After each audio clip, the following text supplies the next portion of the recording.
For decades, Middle Eastern diplomacy has relied on one absolute, an ironclad alliance between the United States and Israel to contain Iranian influence. This photograph of Donald Trump captures the architect of a sudden bilateral policy reversal. Footage recently emerged showing the American president executing a direct agreement with the Iranian president, bypassing traditional diplomatic norms. Israeli Prime Minister Benjamin Netanyahu, seen here, was the primary target of this diplomatic exclusion. The administration kept this sweeping agreement entirely secret from him.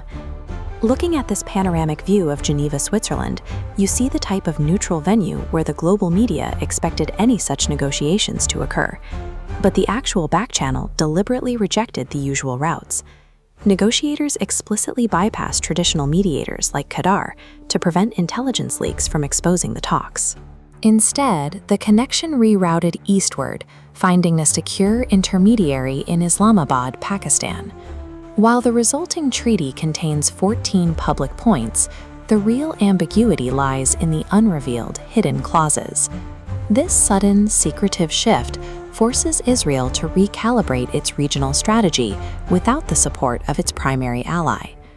To understand why the U.S. abandoned its historical playbook, we have to look at the pressures facing the Oval Office. Balancing domestic political demands with global challenges from China and Russia required a recalibration of resources. It also comes down to a specific diplomatic philosophy. The administration respects adversaries who negotiate aggressively and refuse to yield easily. This portrait of China's Xi Jinping illustrates the type of unyielding leader that commands this respect, a dynamic now being applied to Iranian negotiators. We see a similar pattern with India's Narendra Modi. These are leaders who hold their ground, and that firmness earns a seat at the table. By keeping traditional allies in the dark, the administration leverages extreme unpredictability. It's a tactical squeeze designed to extract maximum concessions. The administration is now treating the Middle East as a venue for transactional deal-making. To force compliance with this new framework, the United States is wielding its economic leverage against Israel. This is J.D. Vance, one of the key political figures openly stating that American taxpayers are the ones directly funding Israel's military operations. The implicit threat is clear. If Washington cuts off financial support and weapons shipments, Israel's capacity to wage a sustained regional war is compromised. While America operates on a global diplomatic strategy, Israel faces a localized reality where hostile proxies sit right on its borders. Looking at this street-level view of a destroyed building in Gaza, you immediately grasp the physical stakes. This is the reality of border conflicts. Because Israel cannot stake its existence on hidden clauses or transactional promises from Washington, they're being cornered into a position where they must act entirely alone. Launching a major military offensive without U.S. approval is a well-documented historical pattern for Israel's military. This grainy image captures the Osirak industrial landscape, the target of Operation Opera. Israel unilaterally bombed this Iraqi nuclear reactor to neutralize what it saw as a terminal threat.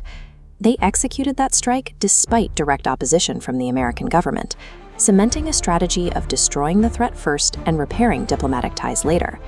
That doctrine continues today. This damaged building in Syria verifies how Israel regularly bypasses Allied coordination to conduct independent strikes. And they have the hardware to back it up. This Israeli F-15 fighter jet taking off represents the precise mechanical capabilities required to execute independent, long-range missions. Israel's strategic DNA compels its military to launch preemptive strikes at the moment they feel diplomatically abandoned by their allies. Neighboring Gulf states are observing the collapse of long-standing security guarantees. They realize the American protection they once relied on is no longer a certainty. Forced to adapt, these nations are quietly opening their own diplomatic backchannels with Iran to insulate their economies from a wider war. They already know what is at stake. This wide shot of an oil refinery highlights the vulnerable domestic targets, from energy hubs to desalination plants, that would face immediate retaliation. Amidst this fractured landscape, Netanyahu faces an expiring political mandate. With domestic pressure mounting, projecting weakness in a hostile region is not a viable option. unpredictable diplomacy has untethered the Israeli military, setting the stage for an independent campaign that threatens the current regional order.